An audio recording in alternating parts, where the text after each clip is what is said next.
नमस्कार दोस्तों, स्वागत करते हैं आप सभी लोगों का। दोस्तों आज से अब डेली बेस पे आप सभी लोग का एडुटेरिया का जो बीपीएससी का प्रीवियस ईयर का सेट आया था, जो बुक निकाला गया था, अब आप सभी लोग का डेली बेस पे आएगा सेट। तो आप सभी लोग परेशान न होइएगा। सभी लोग का कमेंट आ रहा है कि सर बीपीएससी का जो एडुटेरिया का सेट आया था उसको स्टार्ट कीजिए। इस वाले बुक में देखा जाए तो आपका टोटल आपका 16 सेट दिया गया है। आज का सेट नंबर आपका 5 है। इसके पहले का 4 सेट आपका अपलोड कर दिया गया है। अगर आप लोगों ने नहीं देखा है तो जरूर देखिएगा। प्लेलिस्ट बना दिया गया है एडुटेरिया का बीपीएससी का, ठीक है। तो चलिए हम एक एक क्वेश्चन को अच्छे से देखेंगे। और हाँ, अगर आप सभी लोग चैनल को अभी तक सब्सक्राइब नहीं किया तो कर लीजिएगा, क्योंकि आगे का जो वीडियो आएगा आपको टाइम टू टाइम मिलता रहेगा। अगर आपको पीडीएफ डाउनलोड करना है तो पीडीएफ देखिए, आपको लिंक डिस्क्रिप्शन मिल जाएगा, वहाँ से आप पीडीएफ डाउनलोड कर पाएंगे। तो वहाँ से डाउनलोड कर लीजिए। और देखिए बिहार दरोगा के लिए भी आपका बहुत अच्छा होगा, क्योंकि बिहार दरोगा में आपका प्रीवियस ईयर का ज़्यादा क्वेश्चन देखने को मिलता है। तो अगर आप बिहार दरोगा की तैयारी कर रहे हैं तो आप बिहार दरोगा का भी अच्छे से सेट लगाइएगा और पीडीएफ डाउनलोड करके डिटेल पढ़ा कीजिए, क्योंकि डिटेल से आपको बहुत ही अच्छा खासा नॉलेज मिल जाता है।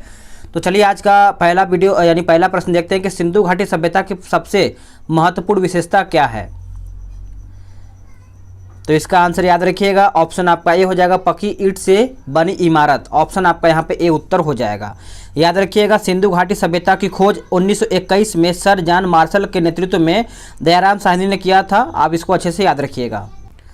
चलिए आगे देखते हैं। अगला प्रश्न क्या है कि अगला प्रश्न है कि मेगास्थनीज दूत था किसका। मेगास्थनीज जो दूत था वो सेल्यूकस का था। ऑप्शन आपका यहाँ पे दूसरे का ए उत्तर हो जाएगा। अब इसके बारे में थोड़ा समझिएगा कि मेगास्थनीज चंद्रगुप्त मौर्य के शासनकाल में भारत आया था तथा यह सेल्यूकस निकेटर का राजदूत था। मेगास्थनीज द्वारा लिखी गई पुस्तक में इंडिका पुस्तक है, जिसमें मौर्य काल के समाज एवं संस्कृति का विवरण प्राप्त होता है। चलिए आगे देखते हैं। अगला प्रश्न क्या है, कौटिल्य की पुस्तक अर्थशास्त्र किस विषय पर आधारित है। कौन से विषय पर आधारित है। तो इसका आंसर हो जाएगा ऑप्शन बी, शासन कला के सिद्धांत और अभ्यास हो जाएगा। ऑप्शन आपका यहाँ पे तीसरे का बी उत्तर हो जाएगा। अगला प्रश्न है कि त्रिपिटक किसकी धार्मिक पुस्तक है। त्रिपिटक जो है वो किसकी धार्मिक पुस्तक है। तो याद रखिएगा बौद्ध का हो जाएगा। ऑप्शन आपका यहाँ पे चौथे का डी उत्तर हो जाएगा। अगला प्रश्न है कि अशोक के धम्म का मूल संदेश क्या था। अशोक के धम्म का मूल संदेश पूछा गया है। तो याद रखिएगा इसमें से आपका इनमें से कोई नहीं या फिर एक से अधिक हो जाएगा। देखिए सम्राट अशोक ने अपने अभिलेखों में धम्म शब्द का प्रयोग किया था, जिसका तात्पर्य प्रजा के नैतिक उत्थान के लिए प्रस्तुत किया गया था। आचार संहिता यानी यहाँ पे प्रस्तुत किया गया था, आचार संहिता से है। अशोक ने धम्म की जो परिभाषा दिया था वो आपका देखा जाए तो राहुलोवाद सूत्र से लिया गया है। अगला प्रश्न है क्वेश्चन नंबर 6 क्या कहता है कि मौर्य समाज का 7 वर्गों में विभाजन का विशेष रूप से उल्लेख किया जा सकता है या फिर किया जा सकता है। तो आंसर हो जाएगा ऑप्शन डी, मेगास्थनीज की पुस्तक इंडिका में हो जाएगा। डी उत्तर हो जाएगा। अगला प्रश्न है क्वेश्चन नंबर 7 क्या कहता है कि प्रसिद्ध चीनी यात्री फाहियान ने किसके शासनकाल में भारत की यात्रा किया था। तो आंसर हो जाएगा ऑप्शन बी, चंद्रगुप्त द्वितीय हो जाएगा। याद रखिएगा, भूलिएगा नहीं, ठीक है। चलिए आगे देखते हैं। अगला प्रश्न है कि चोल काल किसके लिए प्रसिद्ध था। चोल काल जो था ये किसके लिए प्रसिद्ध था। तो सही आंसर हो जाएगा ऑप्शन ए, ग्राम पंचायत हो जाएगा। क्वेश्चन नंबर 8 का सही आंसर आपका यहाँ पे ए उत्तर हो जाएगा। पीडीएफ डाउनलोड कर लेंगे तो आपको डिटेल अच्छा खासा मिल जाएगा। अगला प्रश्न है कि दक्षिण भारत के मंदिरों के आकर्षण द्वारा क्या कहलाते हैं। तो वो क्या कहलाते हैं। तो वो देखा जाए तो आपका ऑप्शन बी हो जाएगा, गोपुर कहलाते हैं। क्या कहलाते हैं, गोपुर। अब यहाँ पे हम भारतीय इतिहास यानी मध्यकालीन देखेंगे। विजयनगर साम्राज्य का अवशेष कहाँ से मिलता है। विजयनगर जो साम्राज्य है इसका जो अवशेष है ये देखा जाए तो आपका हम्पी कर्नाटक से मिलता है। क्वेश्चन नंबर 10 का सही आंसर आपका सी हो जाएगा। अगला प्रश्न है कि वह प्रथम मुस्लिम शासक कौन था जिसने शासन के सिद्धांत को राजाओं के ईश्वरीय अधिकार सिद्धांत के समान प्रतिपादित किया था। चलिए बताइए, मुस्लिम पूछा गया है तो आप सभी लोग याद रखिएगा ऑप्शन आपका सी हो जाएगा, बलबन। क्या हो जाएगा, बलबन आपका सही उत्तर हो जाएगा। भारत में कागज का उपयोग यानी कागज का जो प्रयोग हुआ था ये कब से प्रारंभ होता है। तो याद रखिएगा इसका आंसर क्या होगा बताइए। तो इसका आंसर हो जाएगा ऑप्शन ए, 12वीं शताब्दी। ए आपका सही आंसर हो जाएगा। अगला प्रश्न है कि यूरोपीय चित्रकारी का प्रवेश किसके दरबार में हुआ था। यूरोपीय चित्रकारी, देखिए चित्रकारी से संबंधित है तो आप सभी लोग याद रखिएगा यूरोपीय चित्रकारी। तो 13 का सही आंसर हो जाएगा ऑप्शन बी, अकबर। अकबर आपका सही आंसर हो जाएगा। अगला प्रश्न है कि भारत में किसके शासनकाल में इंग्लिश ईस्ट इंडिया कंपनी का गठन हुआ था? तो सही आंसर हो जाएगा ऑप्शन बी अकबर। अकबर आपका सही आंसर हो जाएगा। अगला प्रश्न है कि निम्न में से किस देशीय रियासत की अंग्रेजों ने अपने क्षेत्र में मिलाया था? तो 15 का उत्तर हो जाएगा ऑप्शन बी ग्वालियर। याद रखिएगा कि अंग्रेजों ने ग्वालियर रियासत को अपने क्षेत्र में नहीं मिलाया था। अच्छा, यहाँ पर नहीं मिलाया था ना, सही है, यहाँ पर ग्वालियर हो जाएगा। बाकी आपका सिंध, अवध, सतारा जो है आपका सही हो जाएगा। अगला प्रश्न है गांधी जी नमक सत्याग्रह का एकमात्र उद्देश्य क्या था? गांधी जी के नमक सत्याग्रह का एकमात्र उद्देश्य पूछा गया है। तो 16 का उत्तर हो जाएगा आपका। यहाँ पे देखा जाए तो ऑप्शन आपका यहाँ पे उपयुक्त में से कोई नहीं या फिर एक से अधिक हो जाएगा। अब इसको समझिएगा कि महात्मा गांधी के द्वारा नमक कानूनों को निरस्त करने हेतु नमक सत्याग्रह कब लाया गया था? तो 1930 में लाया गया था। ठीक है, ये सत्याग्रह भारतीय स्वतंत्रता संग्राम में एक ऐतिहासिक कदम था। गांधी जी ने नमक सत्याग्रह का एकमात्र उद्देश्य नमक कानून को निरस्त करना एवं उन लोगों पर, जिसे देखा जाए तो जो नमक वगैरह था उन पर भी कर लिया जा रहा था, इसी की वजह से नमक कानून को तोड़ना था। इसी वजह से यहाँ पे देखा जाए तो आपका यहाँ पे ये कानून चलाया गया था 1930 में। अगला प्रश्न है कि 1921 का मोपला विद्रोह कहाँ पर हुआ था? याद रखिएगा 1921 का मोपला विद्रोह पूछा गया है। तो सही आंसर हो जाएगा ऑप्शन बी केरल में। कहाँ पर? केरल में। अगला प्रश्न है कि भारत में स्वदेशी आंदोलन किस दौरान हुआ था? भारत में स्वदेशी आंदोलन, तो सही आंसर हो जाएगा 18 का ऑप्शन बी बंगाल विभाजन के विरुद्ध आंदोलन हो जाएगा। 18 का यहाँ पे बी सही आंसर हो जाएगा। अगला प्रश्न है कि राजेंद्र प्रसाद ने किसे पाकिस्तान का जन्मदाता माना है? राजेंद्र प्रसाद ने, तो सही आंसर हो जाएगा ऑप्शन 19 का देखा जाए तो आपका लॉर्ड मिंटो हो जाएगा। याद रखिएगा कि मार्ले मिंटो अधिनियम 1909 के द्वारा मुसलमानों के लिए एक पृथक मताधिकार एवं पृथक निर्वाचन क्षेत्रों को स्थापित किया गया था। 1909 में लॉर्ड मिंटो भारत के वायसराय थे। लॉर्ड मिंटो इस गतिविधियों के कारण राजेंद्र प्रसाद ने इसे पाकिस्तान का जन्मदाता माना जाता है। अगला प्रश्न क्या है कि बम्बई प्रेसिडेंसी एसोसिएशन की स्थापना किसने किया था? बम्बई प्रेसिडेंसी, तो सही आंसर हो जाएगा 20 का ऑप्शन ई इनमें से कोई नहीं या फिर एक से अधिक। देखिए बम्बई प्रेसिडेंसी एसोसिएशन की स्थापना देखा है तो आपका 1885 में हुआ था और इसकी स्थापना फिरोज शाह मेहता और देखा जाए तो फिरोज शाह मेहता हो जाएगा, तैयब जी हो जाएगा। इसमें फिरोज शाह मेहता, तैयब जी और केटी तेलंग भी इसमें दिया गया है। तो 3 लोग हो जाएगा, एक से अधिक हो जाएगा। अगला प्रश्न है कि इंपीरियल कैडेट कॉर्प्स की स्थापना किसने किया था? कॉर्प्स की स्थापना किसने किया था? तो याद रखिएगा आपका लॉर्ड मिंटो हो जाएगा। 21 का ए उत्तर आपका यहाँ पे हो जाएगा। अगला प्रश्न है कि कर्नल वाइली की हत्या के आरोप में किसे मृत्युदंड दिया गया था? कर्नल वाइली, तो उधम सिंह तो होगा नहीं, तो यहाँ पे भगत सिंह भी नहीं होगा, तो आपका मदन लाल ढींगरा हो जाएगा। ये आपका सही उत्तर हो जाएगा। अगला है कि भारतीय उच्चायुक्त के पद का किस अधिनियम से सृजन हुआ था? बताइए। 23 का सही आंसर हो जाएगा ऑप्शन बी भारत सरकार अधिनियम 1919 आपका यहाँ पे सही उत्तर हो जाएगा, भूलिएगा नहीं। अगला प्रश्न है क्वेश्चन नंबर 24 भारतीय राष्ट्रीय कांग्रेस ने किस गोलमेज सम्मेलन में भाग नहीं लिया था? तो याद रखिएगा किस में गोलमेज सम्मेलन में भाग नहीं लिया था, सभी को पता होना चाहिए आपका। यहाँ पे तो ऑप्शन ई हो जाएगा, दूसरे में ही भाग लिया था एक, और यहाँ पे करीबन ए यानी प्रथम तृतीय मान के चलिए इसमें भाग नहीं लिया था। भारतीय राष्ट्रीय कांग्रेस ने प्रथम तथा तृतीय गोलमेज सम्मेलन में भाग नहीं लिया था और द्वितीय में भाग लिया था, तो आप भूलिएगा नहीं, याद रखिएगा। अगला है कि महात्मा गांधी ने भारतीय राष्ट्रीय कांग्रेस के किस अधिवेशन की अध्यक्षता किया था? तो ये बेलगाम अधिवेशन के द्वारा किया गया था, 1924 में किया गया था। तो 25 का उत्तर आपका यहाँ पे बी उत्तर हो जाएगा। इनमें से कौन कैबिनेट मिशन के सदस्य नहीं थे?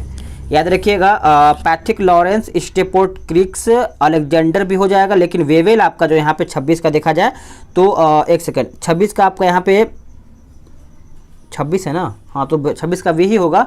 वेवेल इसमें आपका नहीं हो जाएगा, बाकी आपका Patrick Lawrence, Stafford Cricks, A B Alexander हो जाएगा, तो आप इसको याद रखिएगा। अगला है कि नाउ और नेवर पैम्पलेट किसने लिखा था? नाउ और नेवर पैम्पलेट जो है किसके द्वारा लिखा गया था? तो ये लिखा गया था, याद रखिएगा, रहमत अली के द्वारा। ऑप्शन आपका 27 का सी उत्तर हो जाएगा।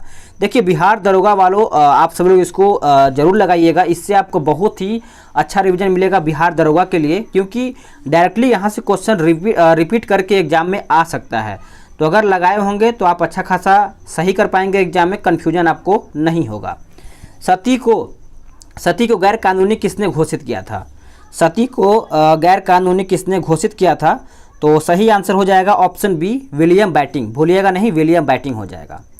अगला है कि पंजाब भूमि हस्तांतरण अधिनियम कब पारित किया गया था? पंजाब भूमि जो हस्तांतरण अधिनियम है ये कब पारित हुआ था? तो ये हुआ था 1900 में, याद रखिएगा 1900 में।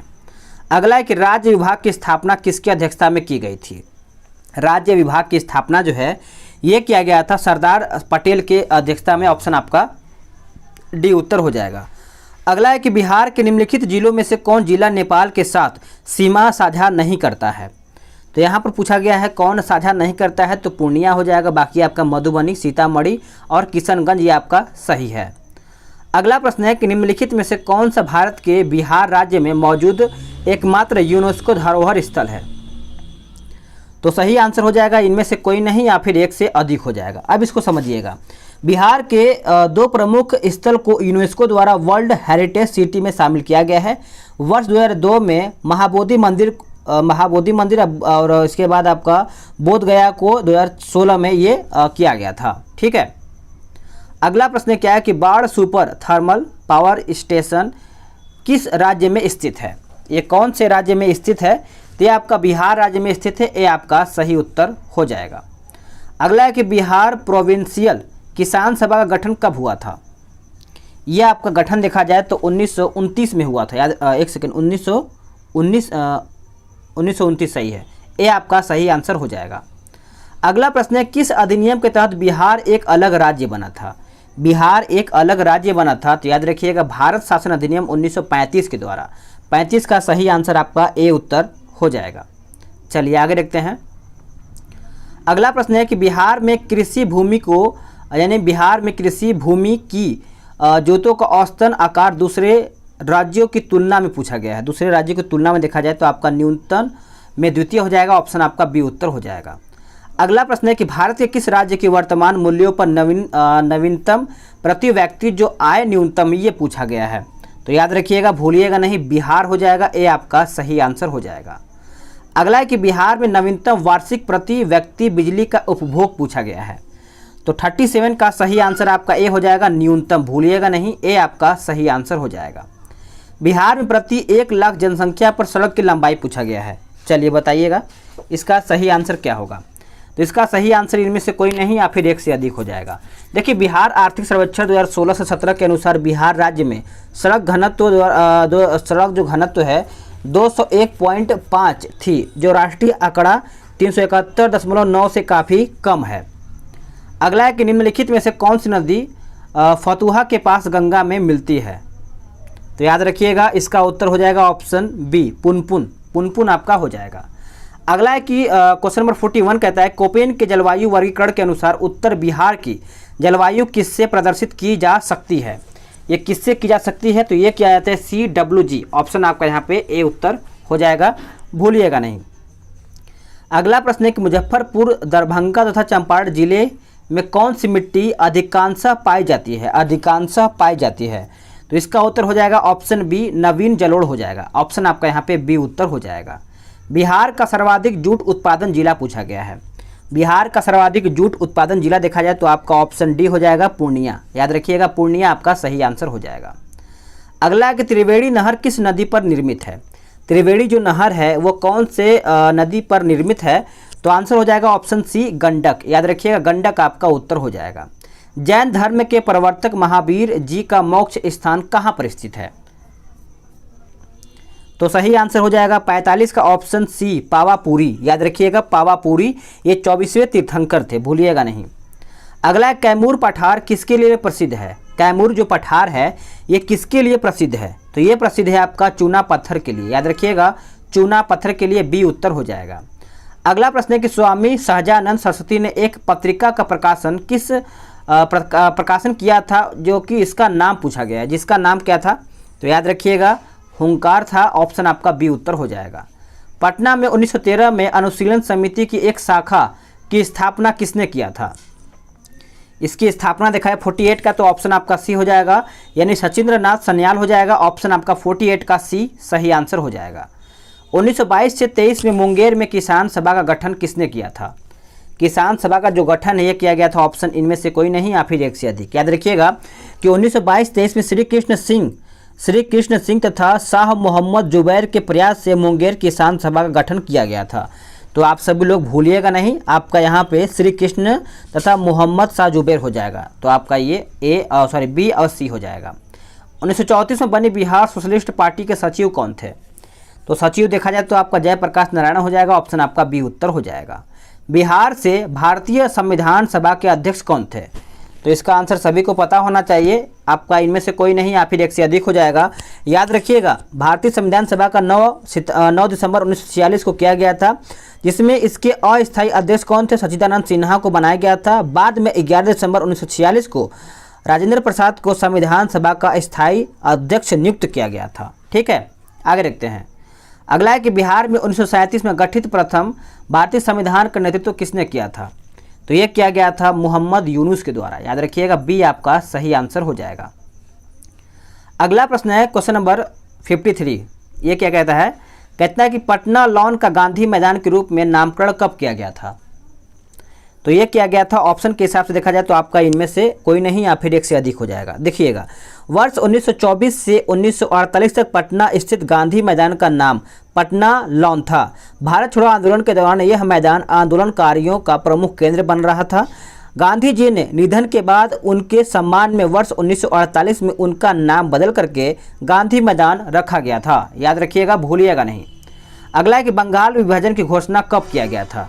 तो सभी को पता है बंगाल विभाजन का जो घोषणा है ये आपका 1905 में किया गया था, लेकिन डेट याद होना चाहिए 19 जुलाई 1905। ये आपका उत्तर हो जाएगा लॉर्ड कर्जन। अगला है कि निम्नलिखित में से किस कमेटी आयोग ने न्याय पंचायत बनाने की सिफारिश की थी? तो सही आंसर हो जाएगा ऑप्शन बी अशोक मेहता समिति। याद रखिएगा अशोक मेहता समिति हो जाएगा। निम्नलिखित में से कौन सा कार्य स्थानीय स्वशासन के अधिकार क्षेत्र नहीं आता है? तो सही आंसर हो जाएगा ऑप्शन डी सार्वजनिक अनुशासन का रख रखाव। याद रखिएगा 56 का आंसर आपका डी हो जाएगा। पंचायती राज प्रणाली किस सूची में है? पंचायती राज जो प्रणाली है यह आपका राज्य सूची से संबंधित है, ऑप्शन आपका बी उत्तर हो जाएगा। अगला प्रश्न क्या कहता है, किस राज्य या फिर किन राज्यों ने पंचायती राज संस्थाओं में स्त्रियों के 50% आरक्षण को वैध किया है? तो करेक्ट आंसर आपका यहाँ पे हो जाएगा ऑप्शन यहाँ पे बी हो जाएगा। 2 और 3 उत्तराखंड हो जाएगा और आपका यहाँ पे मध्य प्रदेश हो जाएगा। अगला प्रश्न है क्वेश्चन नंबर 59। धन विधेयक पेश किया जा सकता है? धन विधेयक पेश किया जा सकता है, तो याद रखिएगा 59 का सही आंसर आपका ये हो जाएगा केवल लोकसभा में। याद रखिएगा जो धन विधेयक केवल लोकसभा में पेश किया जा सकता है, ऑप्शन आपका ए उत्तर हो जाएगा। अगला है कि इसमें बोला गया है कि भारतीय संविधान की प्रकृति क्या है? तो प्रकृति में संघीय किंतु भावना में एकात्मक, ऑप्शन आपका यहाँ पे डी उत्तर हो जाएगा। अगला क्वेश्चन है क्वेश्चन नंबर 61। भारतीय सर्वोच्च न्यायालय में न्यायाधीशों की नियुक्ति कौन करता है? तो सभी को पता है इनकी नियुक्ति देखा जाए तो राष्ट्रपति के द्वारा होता है, ऑप्शन आपका बी उत्तर हो जाएगा। अगला है कि राज्यसभा का पदेन अध्यक्ष कौन होता है? राज्यसभा का जो पदेन अध्यक्ष होता है वो देखा जाए तो आपका उपराष्ट्रपति ही होता है, ऑप्शन आपका बी उत्तर हो जाएगा। भारत का प्रधानमंत्री किसके प्रति जवाबदेह होता है? तो याद रखिएगा भारत का जो प्रधानमंत्री होता है ये लोकसभा के प्रति जवाबदेह होता है, ऑप्शन आपका 63 का सी उत्तर हो जाएगा। अगला प्रश्न है कि संसद सदस्य बनने हेतु न्यूनतम उम्र क्या होनी चाहिए? तो याद रखिएगा संसद सदस्य बनने हेतु न्यूनतम उम्र यहाँ पे देखा जाए तो यहाँ पे 25 वर्ष दिया गया है, जो कि संसद में 3 लोग होते हैं, राष्ट्रपति, लोकसभा, राज्यसभा। तो देखा जाए तो यहाँ पे न्यूनतम पूछा गया है, तो देखिए न्यूनतम में बहुत सही आंसर बताया गया है 25। अगर राज्यसभा का पूछा जाए तो 30, अगर राष्ट्रपति का पूछा जाए तो 35। कितना अच्छा क्वेश्चन है, इसको भूलिएगा नहीं, याद रखिएगा। अगला प्रश्न है कि सर्वोच्च न्यायालय के न्यायाधीशों की सेवानिवृत्ति की उम्र क्या है? बताइए। यहाँ पे सर्वोच्च 165 है ना, तो 65 का उत्तर बताइए क्या होगा? तो 65 का ही उत्तर आपका यहाँ पे 65 वर्ष हो जाएगा, भूलिएगा नहीं, सी उत्तर हो जाएगा। अगला केंद्र सरकार में उच्चतम नागरिक सेवा अधिकारी कौन है? तो 66 का उत्तर हो जाएगा ऑप्शन बी मंत्रिमंडल सचिव हो जाएगा, ऑप्शन आपका बी उत्तर हो जाएगा। अब यहाँ पे भारत का भूगोल देखेंगे।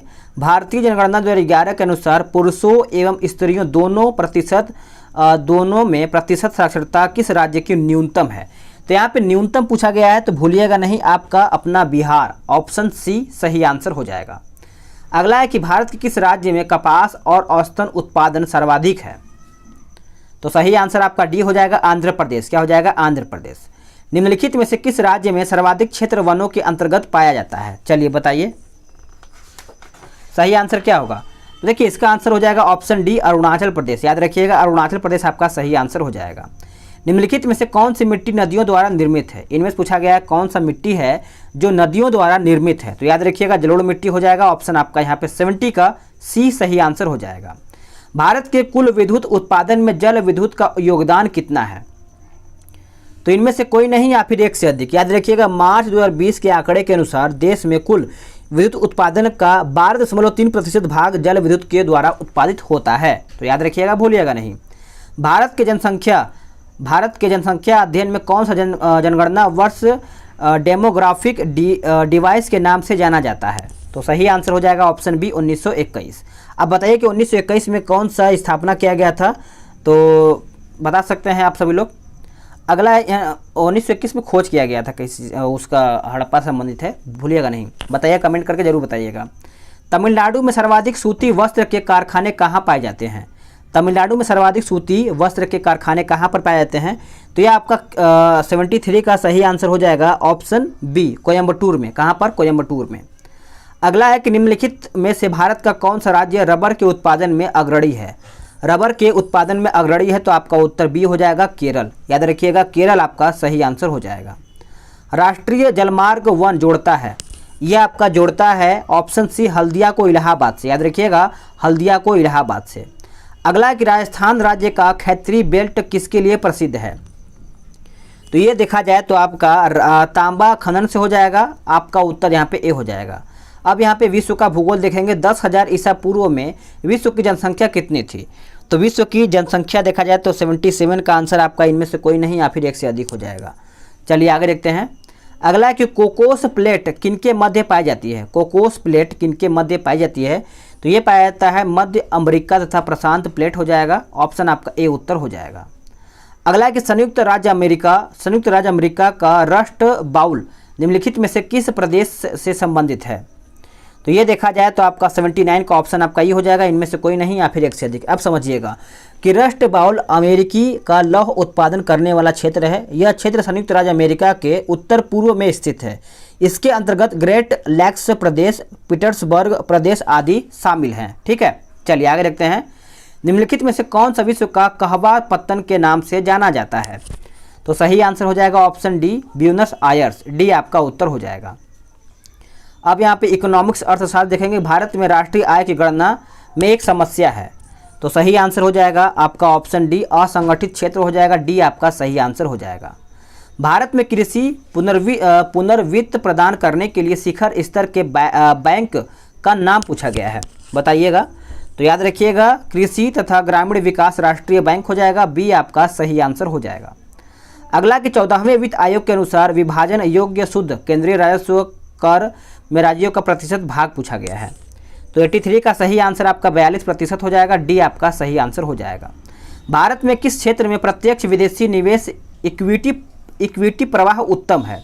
इक्विटी प्रवाह उत्तम है तो याद रखिएगा आपका सेवा क्षेत्र हो जाएगा। डी आपका सही आंसर हो जाएगा।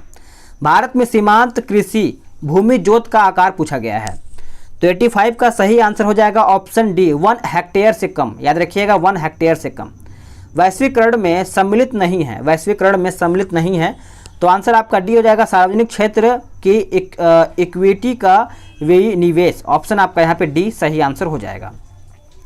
भारत में अर्थशोधक, याद रखिएगा भारत में अर्थशोधन निवारण अधिनियम कब से लागू हुआ है? तो ये आपका लागू हुआ है 2005। ऑप्शन आपका डी हो जाएगा। अगला प्रश्न है कि शब्द संक्षेप यानी ट्रिम्स से क्या बनता है? ट्रिम्स देखा जाए तो ये आपका बनता है क्या? याद रखिएगा व्यापार संबंधित निवेश उपाय हो जाएगा। 88 का सी आंसर आपका यहाँ पे हो जाएगा। नीति आयोग अस्तित्व में कब आया था? नीति आयोग जो है ये आपका 1 जनवरी 2015 में आया था।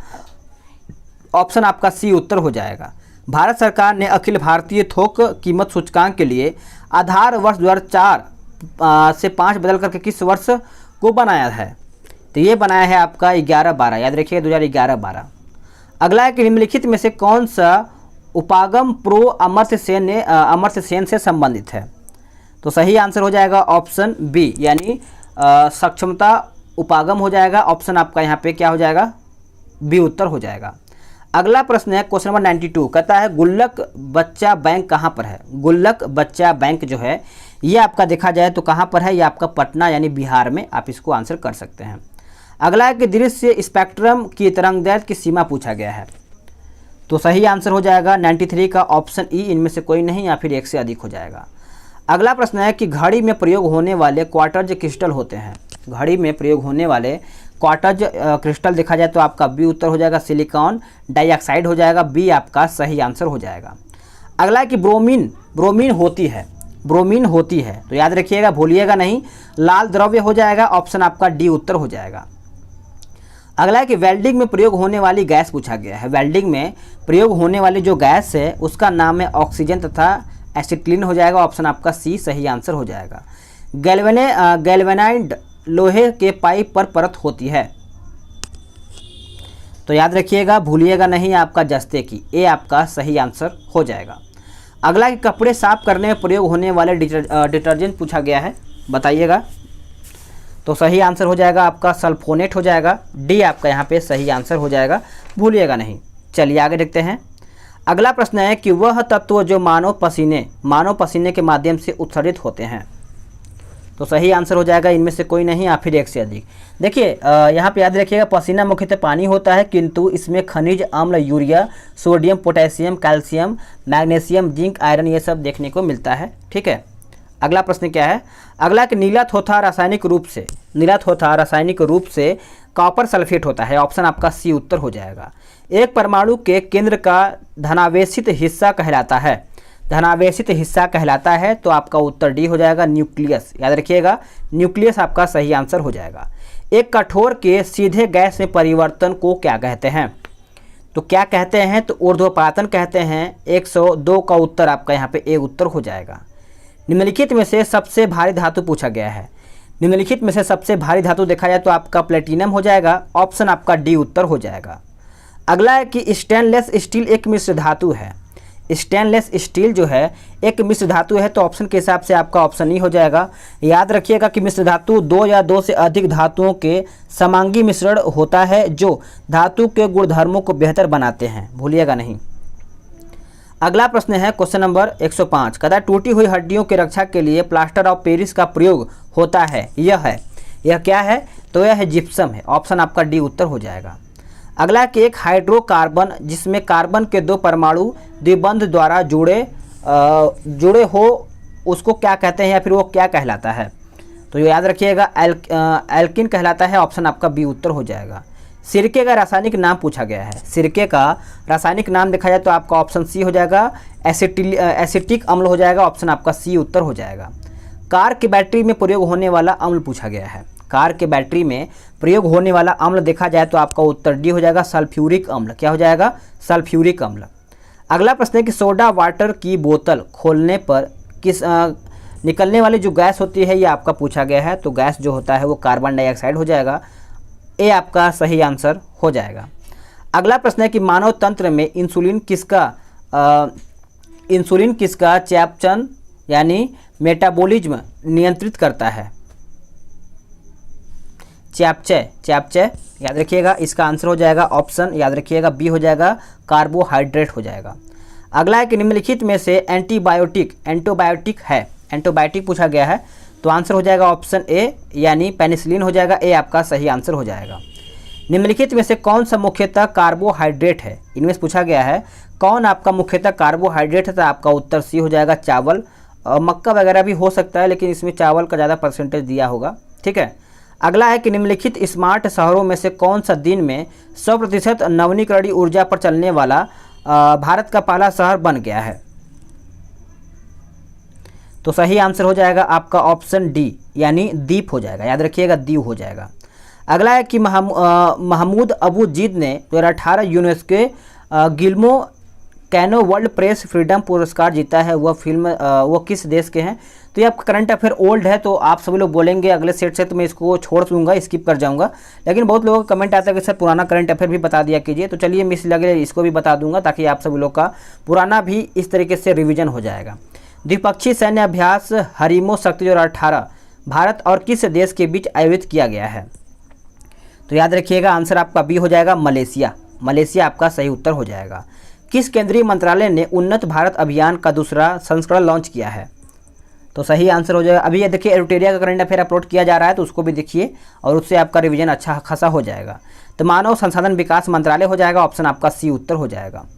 अगला प्रश्न आपका है 117 नंबर, कहता है गूगल इंडिया के सहयोग से किस केंद्रीय मंत्रालय ने इनक्रेडिबल इंडिया पर 360 degree virtual reality video launch किया है? तो सही आंसर हो जाएगा ऑप्शन डी, पर्यटन मंत्रालय। याद रखिएगा पर्यटन मंत्रालय हो जाएगा, ऑप्शन आपका डी हो जाएगा।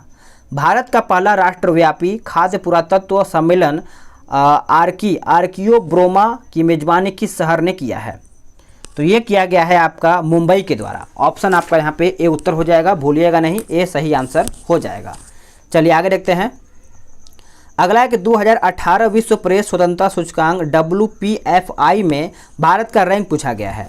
भारत का रैंक देखा जाए तो आपका सही आंसर हो जाएगा ऑप्शन बी, 138वीं, सही आंसर आपका बी हो जाएगा।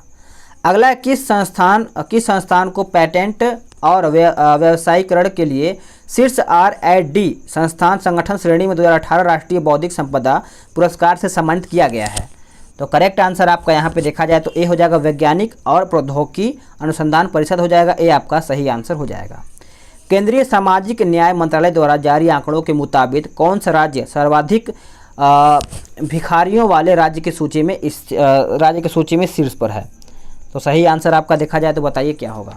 ओल्ड करंट अफेयर है तो इसके हिसाब से आपका उत्तर पश्चिम बंगाल हो जाएगा। ठीक है, अगला है कि 100% सौर संचालित स्वास्थ्य केंद्र वाला कौन सा जिला भारत का पहला जिला बन गया है? तो याद रखिएगा उत्तर आपका डी हो जाएगा, सूरत। सिडनी में 2018 ISAF जूनियर शूटिंग विश्व कप में पुरुषों के 25 मीटर रैपिड फायर पिस्टल स्पर्धा में किस भारतीय खिलाड़ी ने स्वर्ण पदक जीता है? तो सही आंसर हो जाएगा ऑप्शन डी, अनीस मानोवाला हो जाएगा, ऑप्शन आपका डी हो जाएगा। अगला है कि कामरूप में गांवों को विकसित करने के लिए किस राज्य सरकार ने एयरपोर्ट अथॉरिटी ऑफ इंडिया के साथ समझौते पर हस्ताक्षर किए हैं? तो सही आंसर हो जाएगा ऑप्शन डी, असम हो जाएगा, भूलिएगा नहीं, डी उत्तर हो जाएगा। किस राज्य में सुरक्षित पेयजल के साथ पूरी तरह से घिरा हुआ आदिवासी आवासों की सर्वाधिक संख्या पूछा गया है? तो आंसर हो जाएगा ऑप्शन ए, मध्य प्रदेश। क्या हो जाएगा? मध्य प्रदेश। अगला कि किस रॉकेट वाहन से इसरो ने GSAT-6A उपग्रह सफलतापूर्वक लॉन्च किया है? तो याद रखिएगा, भूलिएगा नहीं, आपका GSLV F08 हो जाएगा। अगला 2018 अंतर्राष्ट्रीय वन दिवस का विषय क्या है? तो इसका वन दिवस का विषय देखा जाए तो आपका वन और स्थायी शहर हो जाएगा, ऑप्शन आपका सी हो जाएगा। अगला है कि मिस्र के नए राष्ट्रपति के रूप में कौन चुने गए हैं? तो ये कौन चुने गए हैं? तो आपका ऑप्शन सी हो जाएगा, यानी अब्देह फत्ताह अल सीमो हो जाएगा, ऑप्शन आपका सी उत्तर हो जाएगा। 2017 के लिए प्रतिष्ठित के सी डैनियल पुरस्कार के लिए कौन चुने गए हैं? तो ये कौन चुने गए हैं? तो श्री कुमारन थम्पी हो जाएगा, ऑप्शन आपका सी हो जाएगा। भारतीय सेलुलर एसोसिएशन द्वारा जारी किए गए हालिया आंकड़ों के मुताबिक भारत ने मोबाइल फ़ोन बनाने में विश्व में कौन सा स्थान हासिल किया है? तो आपका उत्तर बी हो जाएगा, दूसरा। क्या हो जाएगा? चलिए आगे देखते हैं। अगला प्रश्न क्या है कि गरीब लड़कियों के विवाह के लिए किस राज्य सरकार ने रूपश्री योजना शुरू किया है? रूपश्री योजना, तो ये शुरू किया गया है पश्चिम बंगाल के द्वारा। ये ओल्ड करंट अफेयर है तो याद रखिएगा। नीति आयोग ने अटल न्यू इंडिया चैलेंज लॉन्च किया है, जिसके तहत अभिनव उत्पादों और समाधानों को कितनी राशि तक का अनुदान प्रदान किया जाएगा? तो ये किया जाएगा, याद रखिएगा, 1 करोड़ उस टाइम का करंट अफेयर है। अगला एक ई कॉमर्स पर राष्ट्रीय नीति के लिए फ्रेमवर्क पर थिंक टैंक की पहली बैठक की अध्यक्षता किसने की थी? तो ये किया गया था आपका सुरेश प्रभु के द्वारा। अगला है कि पर्यटन सहयोग को बढ़ाने के लिए हाल ही में किस राज्य सरकार ने दक्षिण कोरिया के साथ समझौता ज्ञापन पर हस्ताक्षर किए हैं? तो सही आंसर हो जाएगा उत्तर प्रदेश, आपका डी उत्तर हो जाएगा। निम्नलिखित में से किस टीम ने गंगा नदी बेसिन में भूजल रासायनिक अनुसंधान पर परियोजना के लिए न्यूटन भाभा फंड जीता है? तो सही आंसर हो जाएगा ऑप्शन बी, भारत यूके संयुक्त टीम हो जाएगा। अगला प्रश्न क्या कहता है, याद रखिएगा कि अंतर्राष्ट्रीय और गठबंधन ने हाल ही में एशिया और प्रशांत क्षेत्र में सौर ऊर्जा परिनियोजन को बढ़ावा देने के लिए किस अंतर्राष्ट्रीय संगठन के साथ समझौता पर हस्ताक्षर किए हैं? तो याद रखिएगा एशियाई विकास बैंक हो जाएगा, ऑप्शन आपका डी हो जाएगा। भारत ने किन देशों के साथ असैनिक परमाणु सहयोग के लिए त्रिपक्षीय समझौता ज्ञापन पर हस्ताक्षर किए हैं? तो सही आंसर हो जाएगा ऑप्शन सी, रूस और बांग्लादेश। अगला प्रश्न है क्वेश्चन नंबर 138, दक्षिण एशियाई समुद्र क्षेत्र में तेल और रासायनिक प्रदूषण पर सहयोग के लिए केंद्रीय मंत्रिमंडल ने भारत और USCEP के बीच समझौता ज्ञापन को मंजूरी दे दिया है। SACEP क्या है? तो आप सभी लोग याद रखिएगा, आंसर आपका बी हो जाएगा, दक्षिण एशिया सहकारी पर्यावरण कार्यक्रम हो जाएगा, ऑप्शन आपका बी उत्तर हो जाएगा। अगला प्रश्न है कि भारतीय वन अनुसंधान और शिक्षा परिषद ने वन आधारित समुदायों का समर्थन करने के लिए TIFAC के साथ समझौता ज्ञापन पर हस्ताक्षर किए हैं। ICFRE का मुख्यालय कहाँ पर स्थित है? इसका मुख्यालय भूलिएगा नहीं, आपका देहरादून हो जाएगा, ऑप्शन आपका डी हो जाएगा। अगला और आखिरी प्रश्न ये क्या कहता है कि भारतीय रिजर्व बैंक का वर्तमान गवर्नर कौन था? तो उस टाइम का है, तो आप सभी लोग इसको छोड़िए, आप करंट का बताइएगा कमेंट करके कि इस टाइम कौन है। तो इसका उत्तर आप सभी लोग याद रखिएगा, इसमें दिया गया है आपका उर्जित पटेल। ठीक है, तो चलिए आप सभी लोग का यहाँ पर सारा क्वेश्चन समाप्त होता है। इसमें आपका 10 क्वेश्चन मैथ का है, तो आप PDF के थ्रू लगा सकते हैं, उसमें आपको डिटेल दिया है। अगर आपको ये वीडियो थोड़ा बहुत भी पसंद आया तो वीडियो को लाइक करना ना भूलिएगा। अगर आप अभी तक चैनल को सब्सक्राइब नहीं किए हैं तो तुरंत सब्सक्राइब कर लीजिएगा, ताकि आप सभी लोग को आगे का वीडियो का जो नोटिफिकेशन है टाइम टू टाइम मिलता रहेगा।